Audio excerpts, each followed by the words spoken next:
আজকে যে আর তুমি উঠতে পারবে না, আর উঠতে পারবে না। কি হয়েছে রে তোর? তোর তোর কি হয়েছে? সব কি যা তা বলছিস তুই? বল।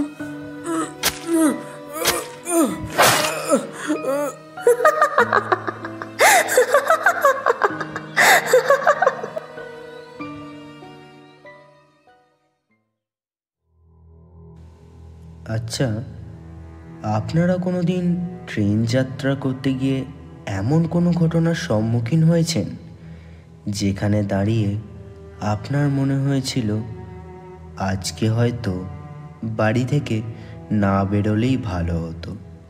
এমনই একটি ঘটনা নিয়েই আজকের গল্প শুরু করতে চলেছি বিভূতিভূষণ বন্দ্যোপাধ্যায়ের রচিত তিরলের বালা।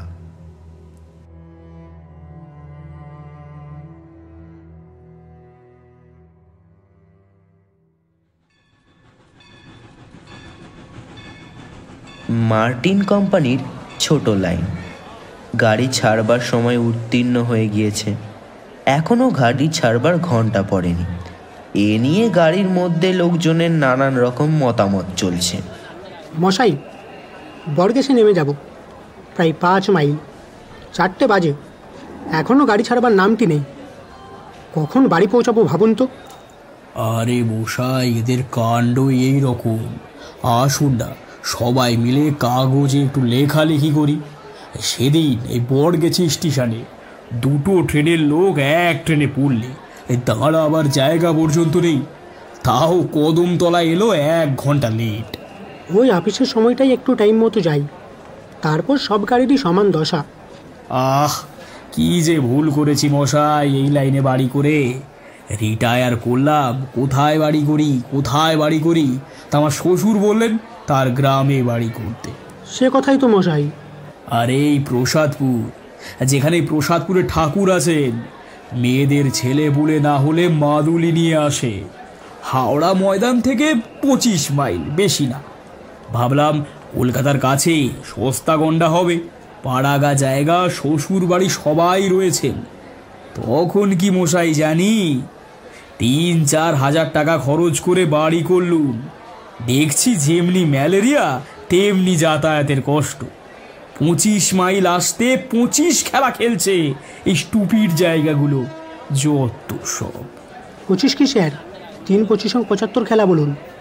আরে আমারও পৈতৃক বাড়ি ওই প্রসাদপুরের কাছে নরোত্তমপুরে। ডেলি প্যাসেঞ্জারি করি, কান্না পাই এক এক সময়। আমি যাচ্ছিলাম চাঁপাডাঙ্গা, লাইনের শেষ স্টেশন। এদের কথাবার্তা শুনে ভয় হলো। স্টেশন থেকে 4 মাইল দূরে দামোদর নদীর ওপারেই আমার এক মাসিমা থাকেন। মেসোমশাই নাকি মৃত্যুশয্যায়, তাই চিঠি পেয়ে মাসিমার স্বনির্বন্ধ অনুরোধে সেখানে চলেছি। যেরকম এরা বলছে তাতে কখন সেখানে পৌঁছাবো কে জানে।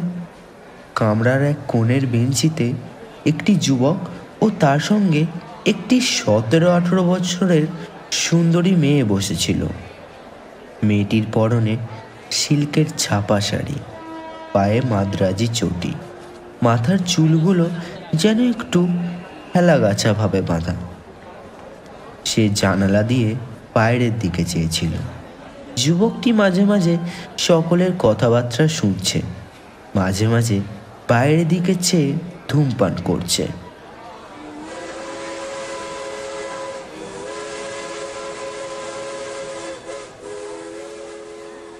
গাড়ি ছেড়ে 3-4টে স্টেশন এলো।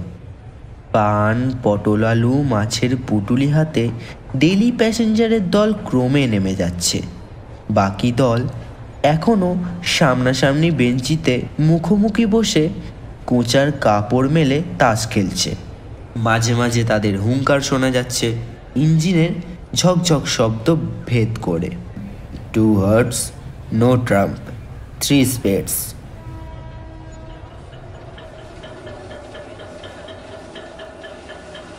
যখন জাঙ্গিপাড়া গাড়ি এসে দাঁড়িয়েছে তখন বেলা যায়। জাঙ্গিপাড়া স্টেশনের সামনে বড় দিঘিটার ধারে তাল গাছগুলোর গায়ে রাঙা রোদ। শেষ ডেলি প্যাসেঞ্জারটি জাঙ্গিপাড়ায় নেমে যাওয়ার পরে গাড়ি খালি হয়ে গেল। একেবারে খালি নয়, কারণ রইলাম কেবল আমি। কোণের বেঞ্চের দিকে চেয়ে দেখি যুবক ও তার সঙ্গিনী মেয়েটিও রয়েছে। এতক্ষণ ডেইলি প্যাসেঞ্জারদের গল্পগুজব শুনতে শুনতে আসছিলাম বেশ। এখন তারা সবাই নেমে গিয়েছে, আমি প্রায় একা। এখন স্বভাবতই যুবক ও মেয়েটির প্রতি মনোযোগ আকৃষ্ট হলো। মেয়েটি বিবাহিতা নয়, সে তো বেশ দেখেই বুঝতে পারা যাচ্ছে। তবে ওদের সম্বন্ধ কি ভাই বোন কিংবা মামা ভাগ্নি? মেয়েটি বেশ সুন্দরী। ছোকরা মেয়েটিকে উড়িয়ে নিয়ে পালাচ্ছে না তো? আশ্চর্য নয়, আজকালকার ছেলে ছোকরাদের কাণ্ড তো। যাকগে, আমার সেসব ভাবনার দরকার নেই। নিজের কি হবে তার নেই ঠিক। সন্ধ্যা তো হয়েই এলো। মাসিমাদের গ্রাম স্টেশন থেকে 2-3 মাইল, পথও সুগম নয়। ট্রেন আটপুর এসে দাঁড়ালো, জাঙ্গিপাড়ার পরের স্টেশন। তারপর ছাড়লো। বড় বড় ফাঁকা রাঢ় দেশের মাঠে সন্ধ্যা নেমে আসছে। লাইনের ধারে কুঞ্চিত ক্ষুদ্র ক্ষুদ্র চাষাগা, লাউলতা চালে উঠেছে। একটা ছোট্ট গ্রামের হাট ভেঙে লোকজন ধামা চিঙারি মাথায় ফিরছে। আবার মাঠ, জাম গাছের মাথায় কালো বাদুড় উড়ে এসে বসেছে। খালের ধারে মশাল জেলেরা মাছ ধরবার চেষ্টা করছে। আবার সহযাত্রীদের দিকে চাইলাম, দুজনে পাশাপাশি বসে আছে। বোঝা গেল ছেলেটা মেয়েটাকে নিয়ে পালাতে পালাতে দুজনের মধ্যে ঝগড়া হয়েছে। বেশ সুন্দর চেহারা দুজনেরই। না, মামা ভাগ্নি বা ভাই বোন নয়, নিয়ে পালানোটাই ঠিক। কিন্তু এদিকে কোথায় যাবে ওরা? মার্টিন কোম্পানির ছোট লাইন তো আর দূর স্টেশনে গিয়ে রাঢ় দেশের অজপাড়া গায়ের দিগন্তব্যাপী মাঠের মধ্যে শেষ হয়েছে। এই দুটি শৌখিন পোশাক পরা তরুণ তরুণীর পক্ষে সে অঞ্চল নিতান্তই খাপছাড়া ও অনুপযোগী। যাকগে, আমার কেন ওসব ভাবনা? পিয়াসারা স্টেশনের সিগন্যালের সবুজ আলো দেখা দিয়েছে। সামনে ভয়ানক অন্ধকার রাত্রি। নিতান্ত দুর্ভাবনায় পড়ে গেলাম। রাঢ় দেশের মাঠের উপর দিয়ে রাস্তা, সঙ্গে ব্যাগে কিছু টাকা কড়ি আছে। শুনেছি হুগলি জেলার এদিকে চুরি ডাকাতি নাকি অত্যন্ত বেশি। মেসোমশাইয়ের চিকিৎসার জন্যে মাসিমা কিছু টাকার দরকার বলে লিখেছিলেন। মাই টাকাটা দিয়েছে। ধনে প্রাণে না মারা পড়ি শেষকালে। হঠাৎ আমার সহযাত্রী যুবকটি আমার দিকে চেয়ে বললে, চাপাডাঙ্গা স্টেশন থেকে নদীটা কত দূরে বলতে পারেন স্যার? নদী প্রায় 1/2 মাইল। নৌকা পাওয়া যায় খেয়া? এখন নদীতে জল কম, নৌকাও বোধহয় আছে। যুবকটি আর কোনো কথা না বলে আবার বাইরের দিকে চেয়ে রইল। আমার অত্যন্ত কৌতূহল হলো, একবার জিজ্ঞেস করে দেখি না ওরা কোথায় যাবে। কিন্তু ওদের দিক থেকে কথাবার্তার ভরসা না পেয়ে চুপ করে রইলাম। পিয়াসারা স্টেশনে এসে গাড়ি দাঁড়ালো। বিশেষ কেউ নামলে উঠল না। ছোট্ট স্টেশন। যুবকটি আমায় জিজ্ঞাসা করলে, আচ্ছা স্যার, ওপারে গাড়ি পাওয়া যায়? আমি ওর দিকে চেয়ে বললাম, কি গাড়ির কথা বলছেন? এই যে কোনো গাড়ি, মোটর বাস কি ঘোড়ার গাড়ি? লোকটা বলে কি? এই অজপাড়া গায়ে ওদের জন্য মোটরের বন্দোবস্ত করে রাখবে কে বুঝতে পারলাম না। বললাম, না মশাই, যতদূর জানি ওসব পাবেন না সেখানে। পাড়াগা জায়গা, রাস্তাঘাট তো নেই। এবার ওদের গন্তব্য সম্বন্ধে আমার কৌতূহল অতি কষ্টে চেপে গেলাম। কিন্তু যুবকটি পর মুহূর্তেই আমার সে কৌতূহল মেটাবার পথ পরিষ্কার করে দিলে। জিজ্ঞাসা করলে, ওখান থেকে তিরুল কত দূর হবে জানেন স্যার? অত্যন্ত আশ্চর্য হয়ে ওর মুখের দিকে চাইল। তিরুল যাবেন নাকি? সে তো অনেক দূর বলেই শুনেছি। আমিও এদেশে প্রায় নতুন, ঠিক বলতে পারবো না, তবে 5-6 ক্রোশের কিন্তু কম নয়। যুবকের মুখের উদ্বেগ ও চিন্তার রেখা ফুটে উঠল। আমার দিকে একটু এগিয়ে এসে বললে, যদি কিছু না মনে করেন স্যার, একটা কথা বলবো। তবে ইলপমেন্টই বটে, যা আন্দাজ করেছিলাম। কিন্তু ইরোলে কেন? সেখানে তো লোকে যায় অন্য উদ্দেশ্যে। তাই বলে উঠলাম, হ্যাঁ বলুন না, বলুন। যুবকটি মেয়েটির দিকে আঙুল দিয়ে দেখিয়ে গলার সুর নামিয়ে বললে, ওকেই নিয়ে যাচ্ছি তিরোলে, পাগলা কালীর বালা আনতে ওরই জন্য। আমার বোন, কাল অমাবস্যা আছে, কাল বালা পড়ার নিয়ম। মেয়েটি কি? চুপ করে আছে এখন প্রায় 2 মাস, কিন্তু যখন ক্ষেপে ওঠে তখন ভীষণ হয়ে ওঠে, সামলে রাখা কঠিন হয়ে যায়। এত রাত যে হবে বুঝতেই পারিনি। সবাই বলেছিল স্টেশন থেকে বেশি দূর নয়। আপনারা আসছেন কোত্থেকে? অনেক দূর থেকে স্যার, ধানবাদের কাছে সয়ালডি কলিয়ারি। এদিকের খবর কিছুই জানি নে, লোকে যেমন বলেছে তেমনই শুনেছি। কি যে করি এখন, এই মেয়ের সঙ্গে বিদেশ বিভুঁই জায়গা, বড় বিপদে পড়ে গেলাম যে। চুপ করে ব্যাপারটা বুঝবার চেষ্টা করলাম। ছোকরা বিপদে পড়ে গিয়েছে বেশ। ওর কথা শোনার পর থেকে মেয়েটির দিকে চেয়ে দেখছি। চমৎকার দেখতে মেয়েটি, ধপধপে ফর্সা রং, বড় বড় চোখ, ঠোঁটের 2 প্রান্ত উপরের দিকে কেমন একটু বাঁকানো, তাতে মুখশ্রী আরও কি যে সুন্দর দেখাচ্ছে। অমন সুন্দরী মেয়ে নিয়ে এই বিদেশের রাত্রিকালে মাঠের মধ্যে 5-6 ক্রোশ রাস্তা গাড়ি ভাড়া করে গেলেও বিপদ কাটলো বলে মনে করার কারণ নেই। এই চাঁপাডাঙ্গাতে কোথাও থাকা গেলে, কিন্তু পাড়াগায় অপরিচিত লোকেদের, বিশেষ করে যখন শুনবে মেয়েটি পাগল, তখন ওদের রাত্রে আশ্রয় দেবার মতো উদারতা খুব কম মানুষেরই হবে। যুবকটিকে বললাম, চাঁপাডাঙ্গাতে কোনো লোকের বাড়ি আশ্রয় নেবেন রাত্রে? তার চেষ্টা করে দেখব। না স্যার, ওকে অপরিচিত লোকের মধ্যে রাখতে পারবো না, তাহলে ওর মেজাজ আরও খারাপ হয়ে উঠবে। আমি ছাড়া আর কারো কাছে খাবে না পর্যন্ত। যে কোনো তুচ্ছ ব্যাপারেও ভীষণ রেগে উঠতে পারে, সে ভরসা করি নে স্যার। ওর সে মূর্তি দেখলে আমি ওর দাদা, আমি রীতিমতো দস্তুর মতো ভয় পাই।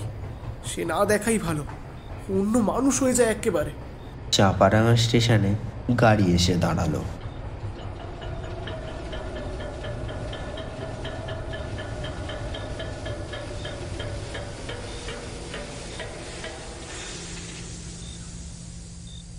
রাত্রি অন্ধকার এখনো ঘন হয়ে নামেনি, তবে কৃষ্ণা চতুর্দশী রাত্রি। অনুমান করা যায় কি ধরনের হবে আর একটু পরে।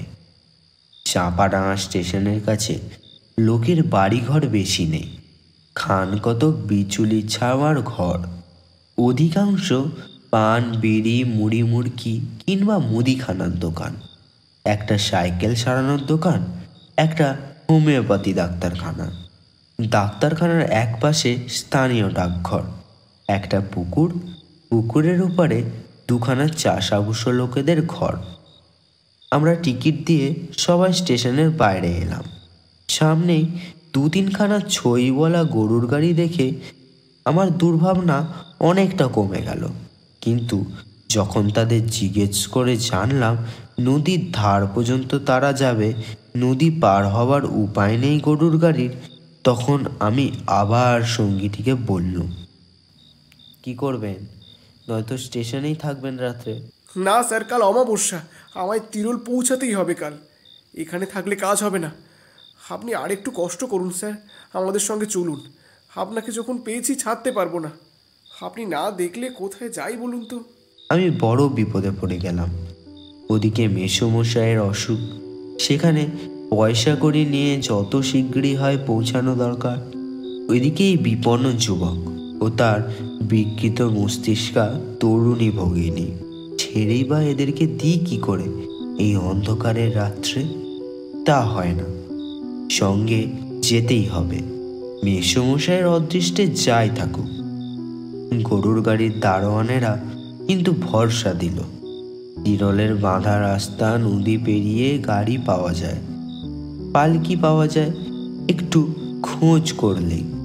হরদম লোক যাচ্ছে সেখানে, ভয় ভীতি কিছুই নেই। নদীর খেয়া থেকে বড় জোর 2 ঘন্টা রাস্তা। নদীর ধার পর্যন্ত একখানা ছইওয়ালা গরুর গাড়িতে আমরা 3 জনে এলাম। সারা ট্রেনে মেয়েটি কথা বলেনি, তো আমি শুনিনি কো। ছইয়ের মধ্যে বসে সে প্রথম কথা কইল। যুবকটির দিকে চেয়ে বললে, দাদা, আমার না খুব শীত করছে, তোমার শীত করছে না? সুন্দর গলার স্বর, যেন সেতারে ঝংকার দিয়ে উঠল। আমি সহানুভূতির চোখে তরুণীর দিকে চাইলাম। আহা, এমন সুন্দরী মেয়েটির কি অদৃষ্ট নিয়েই জন্মেছে। শীত করতে পারে, নদীর হাওয়া বইছে, সঙ্গে কিছু আছে গায়ে দেবার? না, গায়ে দেবার কিছু ধরুন এই বৈশাখ মাসে তো আনিনি। বিছানায় চাদরখানা পেতে গাড়িতে বসেছিলাম, ওখানেই গায়ে দে। এটা কি নদী গো দাদা? বেশ স্বাভাবিক সুরে সহজ ধরনের কথাবার্তা। আমি বললাম, দামোদর।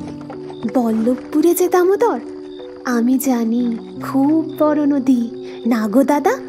সেই ছেলেবেলায় দেখেছি। দামোদরের ধারে বল্লভপুর বলে গ্রাম, বর্ধমান জেলায়। সেখানে আমার মামার বাড়ি কিনা, পূর্ণিমা মানে আমার বোন সেখানে 2বার গিয়েছিল ছেলেবেলায়। তারপর থেকেই ইয়া তখন নদীর পার হচ্ছে। সেই সময় পূর্ণিমা ওর দাদাকে বলে উঠল, ভয় করছে দাদা, ডুবে যাবে না তো? ও দাদা, নৌকোটা যে দুলছে গো। ডুবে যাবি কেন? চুপ করে বসে থাক, কিচ্ছু হবে না। ওপারে গিয়ে আমরা দেখি গাড়ি ঘোড়া তো দূরের কথা, একটা মানুষ পর্যন্ত নেই।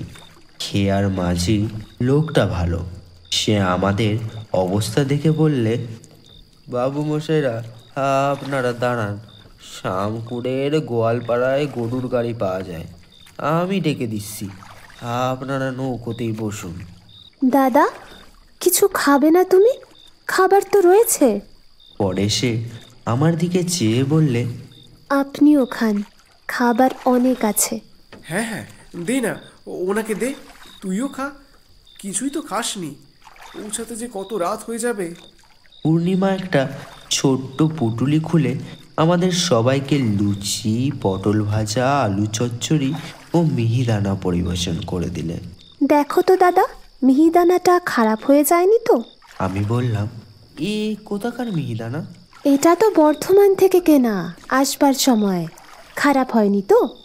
দেখুন তো একটু মুখে দিয়ে। বেশ দারুণ খেতে। আজ যখন বাড়ি থেকে বেরিয়েছিলাম তখন ভাবিনি এমন একটা সন্ধ্যার কথা। ভাবিনি যে দামোদর নদীর উপর নৌকাতে বসে একটি অপরিচিত যুবক ও একটি অপরিচিত তরুণীর সঙ্গে আবার খাওয়া হবে। কেমন একটি শান্ত পরিবেশ, যেন বাড়িতে মা বোনের মধ্যেই আছি। বড় ভালো লাগছিল। কিন্তু পরবর্তী অভিজ্ঞতার পটভূমিতে ফেলে আজ যখন আবার সেই সন্ধ্যাটির কথা ও আমার সেই তরুণীদের সঙ্গে কথা ভাবি, তখন মনে হয় সেদিন তাদের সঙ্গে না দেখা হওয়াই উচিত ছিল। একটা দুঃখজনক করুণ স্মৃতির হাত থেকে হয়তো বেঁচে যেতাম তাহলে। আমাদের খাওয়া শেষ হয়ে গিয়েছিল। এমন সময় গরুর গাড়ি নিয়ে খেয়ার মাঝি ঘাটের ধারে দামোদরের বিস্তৃত বালিচরে এসে হাজির হলো। তিরল যাওয়ার ভাড়া ধার্য করে আমরা গাড়িতে উঠে পড়লাম।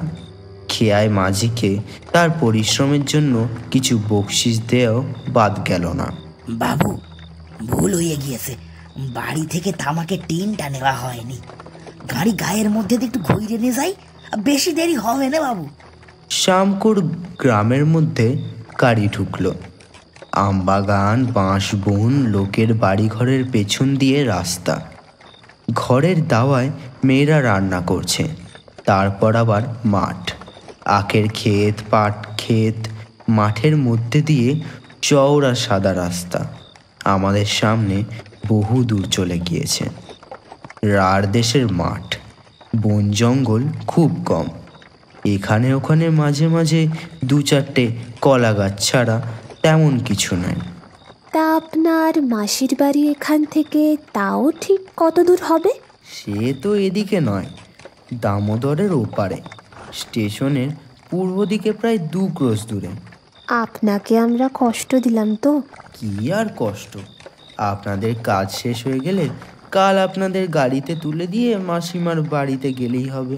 পূর্ণিমা মুখে আঁচল দিয়ে ছেলে মানুষই হাসির ফোয়ারা ছুটিয়ে দিলে হঠাৎ।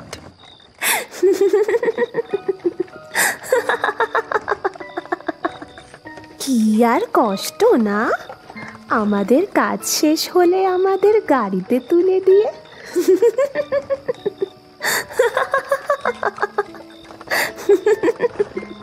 ওর হাসির অদ্ভুত ধরনের উচ্ছ্বাস ও সৌন্দর্য আমাকে বড় মুগ্ধ করলে। এমন হাসি কোনোদিন আমি হাসতে দেখিনি, কিন্তু সঙ্গে সঙ্গে মনে হলো এ অপ্রকৃতিস্থের হাসি। তীর মস্তিষ্কের মেয়ে হলে এ ধরনের হাসতো না, অন্তত এ জায়গায় ও অবস্থায়। হঠাৎ ওর দাদা অন্ধকারের মধ্যে আমার গা টিপলে। ব্যাপার কি? আমার ভয় হলো, মেয়েটি কি ভালো অবস্থায় আছে তো? আমি কোনো কথা না বলে চুপ করে বসে রইলাম। কি জানি মেয়েটির কেমন মেজাজ, কোনো কথা তার মনে কিভাবে সাড়া জাগাবে যখন জানি না, তখন একদম কথা না বলাই নিরাপদ।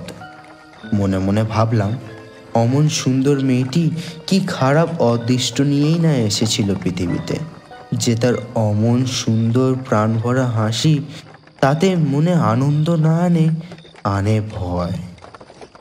গাড়িতে কিছুক্ষণ কেউ কথা বললে না, সবাই চুপচাপ। মাঠ ভেঙে গরুর গাড়ি আপন মনে চলেছে। বোধহয় আমার একটু তন্দ্রা বেশ হয়ে থাকবে। হঠাৎ কেন যেন ঘুম ভেঙে গেল। গাড়ির ছোঁয়ের মধ্যে অন্ধকার। আমার মনে হলো সেই অন্ধকারের মধ্যে তরুণী এবং তার দাদার মধ্যে যেন একটা হস্তাহস্তি চলছে। অমন করিস না, চুপ করে বস। তাদের গলা আমার কানে যেতেই আমি পিছন ফিরে চাইলাম, কারণ আমি বসেছি ছোঁয়ের সামনে আর ওরা বসেছে গাড়ির পিছন দিকটায়। সেদিকে বেশি অন্ধকার, কারণ ছোঁয়ের ওদিকটায় চাঁচের পর্দা আটা। আমি কোনো কথা বলার আগেই যুবক বলে উঠল, ধরুন, ওকে ধরুন, ও গাড়ি থেকে নেমে পড়তে পারে। চাপা সুরে বলার কারণ বোধহয় গাড়ির গাড়োয়ানের কাছে যেন কথাটা না যায়। আমি হতভম্ব হয়ে মেয়েটির গায়ে কি করে হাত দেব ভাবছি, এমন সময় কামড়ে দিয়েছে হাতে, ধরবেন না, ধরবেন না। ছেড়ে দে, ছেড়ে দে বলছি, আমি লাফ মারবো কিন্তু।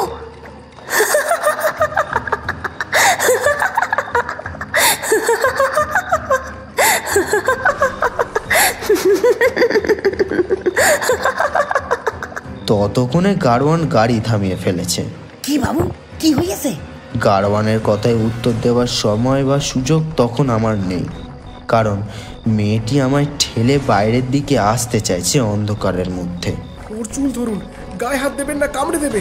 কিন্তু আমি কোনো কিছু বাধা দেবার পূর্বেই মেয়েটি আমাকে ঠেলে গরুর গাড়ির সামনের দিকে গিয়ে পৌঁছালো। গাড়ি থেকে লাফ দিয়ে পড়ল।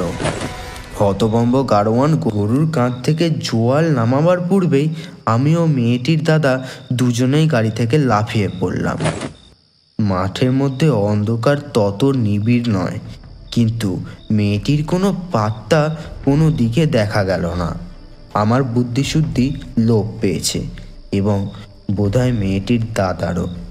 এমন সময় কিন্তু আমাদের গাড়োয়ান যথেষ্ট সাহস ও উপস্থিত বুদ্ধির পরিচয় দিলে। সে ততক্ষণে ব্যাপারটা আন্দাজ করতে পেরেছে। তিরল যারা যায় তাদের মধ্যে কেউ না কেউ যে অপ্রকৃতিস্থ থাকবেই, এ তথ্য তাদের অজানা নয়। তবে আমাদের তিনজনের মধ্যে কে সেই লোক, এটাই বোধহয় এতক্ষণে ঠাওর করতে পারেনি।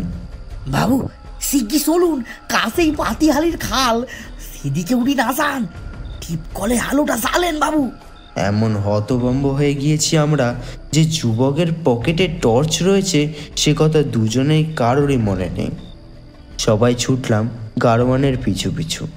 প্রায় দুরশি আন্দাজ পথ ছুটে যাবার পরে একটা সরু খালের ধারে পৌঁছালাম। তার দুপারে নিবিড় কষার সার। তন্ন তন্ন করে ঝোপঝাড়ের আড়ালে খুঁজে চিৎকার করে ডাকাডাকি করেও কোনো সাড়া পাওয়া গেল না। পূর্ণিমা, পূর্ণিমা! সব ব্যাপারটা এত অল্প সময়ের মধ্যে ঘটে গেল যে এতক্ষণে ভেবে দেখবারও অবকাশ পাওয়া যায়নি জিনিসটার গুরুত্ব কতটা, বা এর থেকে কত কি ঘটতে পারে। আর কোনো দিকে কোনো জলা আছে? কারণ এদিকে কোনো জলা আছে নাকি? না বাবু, কাছে পিঠে আর জল আনেই, তবে খালের ধারে আপনাদের একজন দাঁড়িয়ে থাকুন, আমরা বাকি দুজন অন্যদিকে যাই। আমি খালের ধারে রইলাম, কারণ যুবকটি একলা অন্ধকারে যতদূর বুঝলাম দাঁড়িয়ে থাকতে রাজি নয়। ওরা তো চলে গেল অন্যদিকে। আমার মুশকিল এই যে সঙ্গে একটা দেশলাই পর্যন্ত নেই। এই কৃষ্ণা চতুর্দশীর রাতের অন্ধকারে একা মাঠের মধ্যে কতক্ষণ দাঁড়িয়ে থাকতে হয় কি জানি। সেখানে কতক্ষণ ছিলাম জানি না, ঘন্টাখানেক বোধহয় হবে, তার বেশি হয়তো। তারপরে খালের ধার ছেড়ে মাঠের দিকে এগিয়ে গেলাম। ওদের ব্যাপারটা কি বুঝতে পারছি না। এমন সময় দূরে আলো দেখা গেল। গরুর গাড়ির গাড়োয়ানের গলা শুনলাম। বাবু, বাবু! হ্যাঁ, আমি এদিকে। আমার সাড়া পেয়ে ওরা আমার কাছে এলো। গাড়োয়ানের সঙ্গে কয়েকটি গ্রাম্য লোক, ওদের হাতে একটা হারিকেন লণ্ঠন। ব্যস্ত হয়ে বললাম, কি হলো, পাওয়া গেছে? যার হাতে লণ্ঠন ছিল সেই লোকটি বললে, চলেন বাবু, সব রয়েছেন তেনারা আমাদের বাড়িতে বসে। আমি বাবু গোয়াল ঘরে গরুদের জাপ কেটে দিতে ঢুকেছি সন্ধ্যের একটু পরে। দেখি গোয়াল ঘরের এক পাশে একটা পরমা সুন্দরী স্ত্রী লোক। তখন তো আমি একদম চমকে উঠেছি বাবু, এ কি! তারপর বাড়ির লোক এসে পড়ল, তারপর এনারা গিয়ে পড়লেন। তাদের আমরা বাড়িতে বসিয়ে আপনার খোঁজে বেরুলাম। অন্ধকারের মধ্যে ভদ্রলোকের ছেলের এ কি কষ্ট বাবু। চলুন গরিবের ঘরে চলুন, দুটো ডাল ভাত রান্না করে খাবেন ক্ষণ। দিদি ঠাকুরনের মাথাটা ভালো যদি হতো একটু, তাও দিদি ঠাকুরন একেবারে লক্ষ্মী প্রীতিম। আমাদের বাড়িতে তার পায়ের ধুলো পড়েছে। আপনারা সবাই ব্রাহ্মণ শুনলাম, কতকালের ভাগ্যি আমাদের। দুটো ভাত সেবা করে আজ রাতে শুয়ে থাকুন, কাল ভোরে আমি আমার গাড়িতে তিরোলে পৌঁছে দেব আপনাদের। কথা মতো সেই গ্রামের মধ্যে লোকটার বাড়ি গিয়ে পৌঁছালাম। বাড়িটার কথা এখানে একটু ভালো করে বর্ণনা করা দরকার, কারণ এর পরবর্তী ঘটনার সঙ্গে এই বাড়ির অতি ঘনিষ্ঠ সম্বন্ধ। একবার ভাবি, সে রাতে যদি সেখানে থাকবার প্রস্তাবে রাজি না হয়ে ওদের নিয়ে সোজাসুজি তিরোল চলে যেতুম। আসলে নিয়তি যাকে টানে, তিরোল গেলেই কি নিয়তির হাত থেকে উদ্ধার পাওয়া যেত? তা ভুল। বাড়িটা ওদেশের চলন মতো মাটির দেওয়াল, বিচুলিতে ছাওয়া। বাইরে বেশ বড় একখানা বৈঠকখানা, তার 2 কামরা, মাটির দেওয়ালের ব্যবধান। সামনে খুব বড় মাটির দাওয়া, তার সামনে উঠান। উঠানের পশ্চিম ধারে ছোট্ট একটা ঘাট বাঁধানো পুকুর। বৈঠকখানার 2টো কামরার মধ্যে যেটা ছোট, সেটার পেছনে দোর খুলে কিন্তু বাইরের উঠানে আসা যায় না। সেই অন্তঃপুরে যাতায়াতের পথ। গৃহস্বামীর নাম রসিকলাল ধারা, জাতিতে কৈবর্ত। সুতরাং তাদের রাঁধা ভাত আমাদের চলবে না। রসিকলালের একান্ত অনুরোধে আমরা রান্না করতে রাজি হলাম। জিনিসপত্র, দুধ, শাকসবজি 6 জনের উপযোগী এসে পড়ল। আশ্চর্যের বিষয় এই যে রান্না করলে পূর্ণিমা আবার সেই আগেকার শান্ত স্বাভাবিক মূর্তি ধরেছে। তার কথাবার্তা, রান্নার কৌশল, সহজ ব্যবহার দেখে কেউ বলতেও পারবে না কিছুক্ষণ আগে এই গাড়ি থেকে লাফ দিয়ে পালিয়েছিল। খেতে বসার কিছুক্ষণ আগে পূর্ণিমা যেখানে রাঁধছে সেখানে উঁকি মেরে দেখি গ্রামের অনেক মেয়ে ওকে দেখতে এসেছে, নানান রকমের কথাবার্তা জিজ্ঞাসা করছে। বুঝলাম পূর্ণিমার কাহিনী গ্রামময় রটে গিয়েছে। রাত 11টা প্রায় বাজে। পূর্ণিমা এসে আমাদের ডেকে নিয়ে গেল খেতে। সকলের সঙ্গে আলাপ হলো। পূর্ণিমা, ওরা সব এসেছে কেন জানেন? আমায় নাকি সবাই দেখতে এসেছে। আমি বললাম, আমি তো ভাই আপনাদের মতোই মেয়ে, দুখানা হাত দুখানা পা, আমায় আবার আলাদা করে দেখবার কি আছে বলুন তো? আর কি কথা হলো? আর কিছু না, এই আমাদের বাড়ি কোথায়, আমার বয়স কত, এই সব জিজ্ঞেস করছিল। আর বলছিল তোমার বিয়ে হয়নি। আমি বললাম, এবছর আমার বিয়ে দেবেন বলেছেন বাবা। বলেই সে আমাদের পাতে ডাল নাকি পরিবেশন করতে আরম্ভ করলে। আমি তো অবাক। ওর দাদার দিকে চাইলে সে বেচারি আমার চোখ টিপলে। পাগল হোক, উন্মাদ হোক, মেয়েদের স্বাভাবিক প্রবৃত্তি যাবে কোথায়? বড় কষ্ট হলো ভেবে। অভাগীর ও স্বাদ এ জীবনে পূর্ণ হবার নয়। কিন্তু এ ধরনের দু একটা বেফাস কথা ছাড়া পূর্ণিমার অন্য সব কথাবার্তা এমন স্বাভাবিক যে কেউ তার মধ্যে এতটুকু খুঁত ধরতে পারবে না। ওর গলার সুরটা ভারী মিষ্টি। খুব কম মেয়ের গলার এমন মিষ্টি সুর শুনেছি।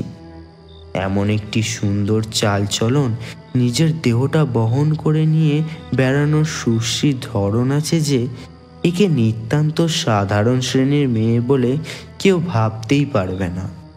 আপনাকে আমরা তো বড় কষ্ট দিলুম, আমাদের শয়লারিতে যাবেন কিন্তু একবার দাদা। হ্যাঁ, বেশ, যাবো বই কি দিদি, নিশ্চয়ই যাব। এই পুজোর সময় যাবেন কিন্তু, আমাদের ওখানে দুখানা পুজো হয়, একখানা কলিয়ারির বাবুরা করে আর একখানা বাজারে হয়, শখের থিয়েটারে হয়। আর একটা জিনিস দেখবেন, সাঁওতালের নাচ, সে একটা দেখবার জিনিস। আসুন না পুজোর সময়, ভারী খুশি হব আমরা আপনি এলে। তাহলে কথা রইল কিন্তু দাদা, বোনের নেমন্তন্ন রাখতেই হবে কিন্তু আপনার। এই সময় গৃহস্বামীর মেয়ে দুধ নিয়ে এসে পূর্ণিমাকে বললে আমাদের সকলকে দুধ দিতে। তাহলে একখানা দুধের হাতা নিয়ে এসো খুকি, ডালের হাতায় তো আর দুধ দেওয়া যাবে না। পূর্ণিমা এই সময় কথাবার্তার খুঁটিনাটি আমার খুব মনে আছে, কারণ পরে এই কথাগুলি মনে মনে আলোচনা করার মতো যথেষ্ট কারণ ঘটেছিল। আহারাদির প্রায় আধ ঘন্টা পর আমরা সবাই শুয়ে পড়লাম। পূর্ণিমা তার দাদার সঙ্গে বাইরের ঘরের ছোট্ট কামরাটায়, আর আমি বড় কামরাটায়। এবার আমি নিজের কথা বলি। শরীর ও মন বড় ক্লান্ত ছিল। অল্পক্ষণের মধ্যে ঘুমিয়ে পড়েছিলাম, কিন্তু কতক্ষণ পরে জানি নে, এবং কেন তাও জানি নে। হঠাৎ আমার ঘুম ভেঙে গেল।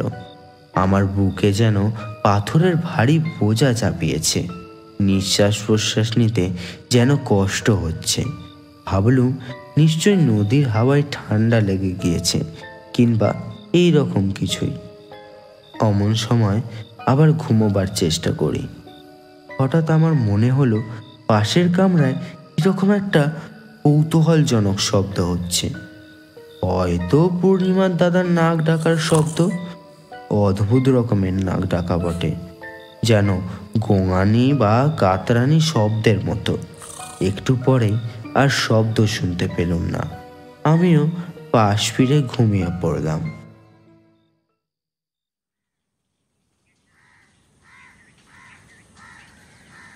আমার ঘুম ভাঙল খুব ভোরে। পাশের কামরার দোর তখনও বন্ধ। আমি উঠে হাত মুখ ধুয়ে মাঠের দিকে বেড়াতে গেলুম। আধ ঘন্টা বেড়ানোর পরে ফিরে এসে দেখি তখন ওরা কেউ ওঠেনি, এমনকি বাড়ির লোকও না। আরও আধ ঘন্টা পরে গৃহস্বামী রসিকধারা উঠে বাইরের ঘরের দাওয়ায় এসে বসলো। ঘুমুলেন কেমন বাবু? মশা কামড়ায়নি তো? না না, কোনো সমস্যা হয়নি। ওই একটু তাড়াতাড়ি ঘুমটা ভেঙে গেল, এই যা। এরা এখনো ঘুমোচ্ছেন বুঝি? হ্যাঁ হ্যাঁ, আমিও বিরক্ত করিনি। এই বলে বেশ কিছুক্ষণ কথা হবার পর রসিকবাবু উঠে চলে গেলেন জমির খেয়াল করতে। এদিকে প্রায় 8টা বাজলো, তখনও পূর্ণিমা বা তার দাদার ঘুম ভাঙেনি। 8:30টার সময় রসিক ফিরে এলো। গ্রীষ্মকাল, 8:30 দস্তুর মতো বেলা। খুব রোদ উঠে গিয়েছে চারিধারে। এরা এখনো ওঠেননি? কই না, ওঠেনি তো। গরমে সারা রাত ঘুম হয়নি বোধহয়, ভোরের দিকে ঘুমিয়েছে আর কি। আমার কাহিনী শেষ হয়ে এসেছে। বেলা 9টার সময় যখন ওদের সারা শব্দ পাওয়া গেল না, তখন আমি দরজায় ঘা দিলাম। ঘরের মধ্যে মানুষ আছে বলেই মনে হলো না। তখন বাধ্য হয়ে আমি পশ্চিমের দিকে ছোট জানলাটা দিয়ে উঁকি মেরে দেখতে গেলাম। ঘরের মধ্যে একটা মেয়ে নিদ্রিতা। এই অবস্থায় জানলা দিয়ে চেয়ে দেখতে দ্বিধাবোধ করছিলাম, কিন্তু একবার দেখা দরকার। ব্যাপার কি এদের? জানলা দিয়ে যা দেখলাম তাতে আমি চিৎকার করে উঠলাম। বোধহয় ঠিক করে বলতে পারিনি, কারণ আমারও কিছুক্ষণের জন্যে বুদ্ধি লোপ পেয়েছিল। কি যে ঘটেছে কি না ঘটেছে আমার খেয়াল ছিল না। জানলা দিয়ে যা দেখলুম তা এই। প্রথমে আমার চোখ পড়ল, ঘরে এত রক্ত কেন? চোখে ভুল দেখলাম নাকি? কিন্তু পর মুহূর্তেই আর সন্দেহের অবকাশ রইল না। ঘরে একখানা চৌকি পাতা। পূর্ণিমার দাদা চৌকির উপরকার বিছানায় উপুর হয়ে কেমন এক অস্বাভাবিক ভঙ্গিতে শুয়ে। বিছানা রক্তে ভাসছে, মেঝেতে রক্ত গড়িয়ে পড়ে মেঝে ভাসছে। আর পূর্ণিমা দেওয়ালের ধারে মেঝের উপর পড়ে আছে, জীবিতা কি মৃতা বুঝতে পারলাম না। একটা পাশবালিশ চৌকির উপর থেকে যেন ছিটকে পূর্ণিমার দেহর কাছে পড়েছে, সেটাও রক্তমাখা। আমার চিৎকার অনেক দূর থেকে শোনা গিয়েছিল নাকি লোকজন চারিধার থেকে এসে পড়ল। আমার জ্ঞান ছিল না। মাথায় জল টল দিয়ে আমার সকলের চাঙ্গা করে 10-15 মিনিট পরে এদিকে দরজা ভেঙে সকলে ঘরে ঢুকলো। তারা দেখলে পূর্ণিমার দাদার গলায়, কাঁধে এবং হাতে সাংঘাতিক কোপের দাগ। আগের রাতে কুটনো কাটার জন্য একখানা বড় বটি গৃহস্থেরা দিয়েছিল, সেখানা রক্তমাখা অবস্থায় বিছানার ওপাশে পড়ে। পূর্ণিমার শাড়ি ব্লাউজে কিন্তু খুব বেশি রক্ত নেই, কেবল শাড়ির সামনের দিকটাতে যেন ছিটকে লাগার রক্ত খানিকটা। হতভাগিনী রাত্রে কোনো এক সময় এই বীভৎস কাণ্ড ঘটিয়েছে। নিজের হাতে ভাইকে খুন করে ঘরের মেঝেতে অঘোরে নিদ্রায় অভিভূতা। আজকে যে আর তুমি উঠতে পারবে না, আর উঠতে পারবে না। কি হয়েছে রে তোর? তোর তোর কি হয়েছে? সব কি যাতা বলছিস তুই বোন?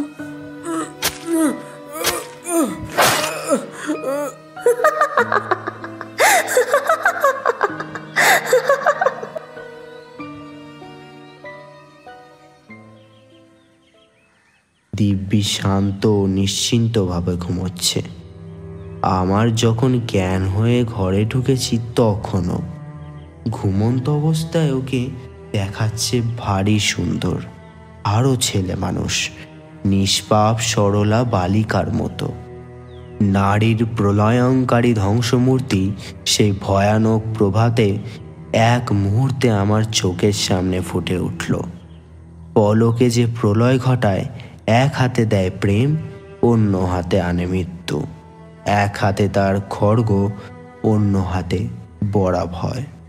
অতঃপর যা ঘটার তাই ঘটল।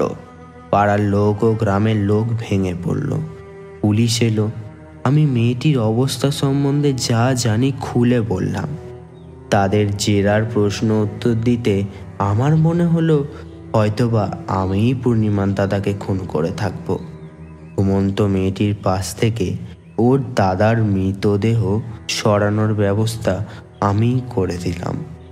মৃতের সকল চিহ্ন, রক্তাক্ত বস্ত্র, বঁটি, বিছানা, উন্মুক্ত তার ঘুম সহজে ভাঙেনি।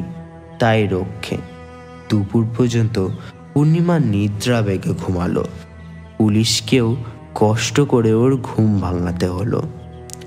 আমি ওর পাশে দাঁড়ালুম। এই ঘোর অন্ধকার রাতে অসহায় উন্মাদিনীর আর কে ছিল সেখানে? যদিও ওর অবস্থা দেখে চোখের জল ফেলেনি এমন কোনো লোক সে অঞ্চলে ছিল না। কি মেয়ে, কি পুরুষ, এমনকি থানার মুসলমান দারোগা বাবু পর্যন্ত। শয়লাডি কোলেয়ারিতে টেলিগ্রাম করা হলো। ওর বাবা এলেন, তার সঙ্গে এলেন তার 3টি বন্ধু। ওদের মুখে প্রথম শুনলাম পূর্ণিমা বিবাহিত। পাগল বলে স্বামী নেয় না। সে কখনো জানে সে বিবাহিতা, কখনো আবার ভুলে যায়। পূর্ণিমার মা নেই, তাও এই প্রথম শুনলাম। ভদ্রবংশের ব্যাপার, এই নিয়ে খুব গোলমাল যাতে না হয় শুরু থেকে তার ব্যবস্থা করা হলো। খবরের কাগজে ঘটনাটি উঠেছিল, কিন্তু একটু অন্যভাবে।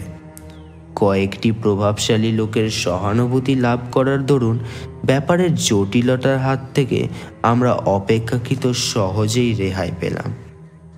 পূর্ণিমাকে রাঁচি উন্মাদ আশ্রমে দেওয়ার ব্যবস্থা হলো। ওর বাবাও দেখলুম ওকে আর বাড়িতে নিয়ে যেতে রাজি নয়। শ্রীরামপুর কোর্টের প্রাঙ্গণ থেকে ওকে মোটরে সোজা আনা হলো হাওড়া। হাওড়া থেকে রাঁচি এক্সপ্রেসে যখন উঠানো হচ্ছে, তখন এক গাল হেসে ও আমার দিকে চেয়ে বলল, আমাদের শয়লাডিতে আসবেন কিন্তু একদিন, মনে থাকবে তো? ও বাবা, দাদা কোথায় গো? দাদাকে তো দেখছি নে। দাদার কাছে কানের দুল দুটো রয়েছে, দেখো কানটা বড্ড ন্যাড়া ন্যাড়া দেখাচ্ছে। এসব কয়েক বছর আগের কথা। অনেকেই বুঝতে পারবেন আমি কোন ঘটনার কথা বলছি। মানুষ চলে যায়, স্মৃতি থাকে, জীবনের উপর কত চিন্তার ছাই ছড়ানো। সেই ছায়ের সূক্ষ্ম স্তরে বহু প্রিয় পরিচিত মানুষজনের পদচিহ্ন আঁকা।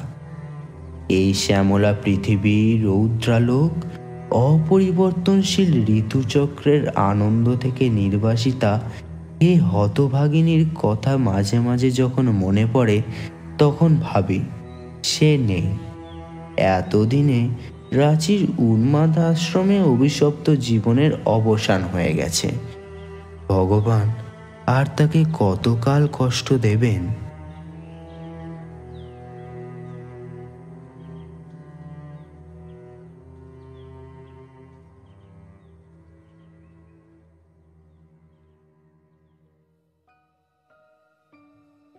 কেমন লাগলো আজকের গল্প?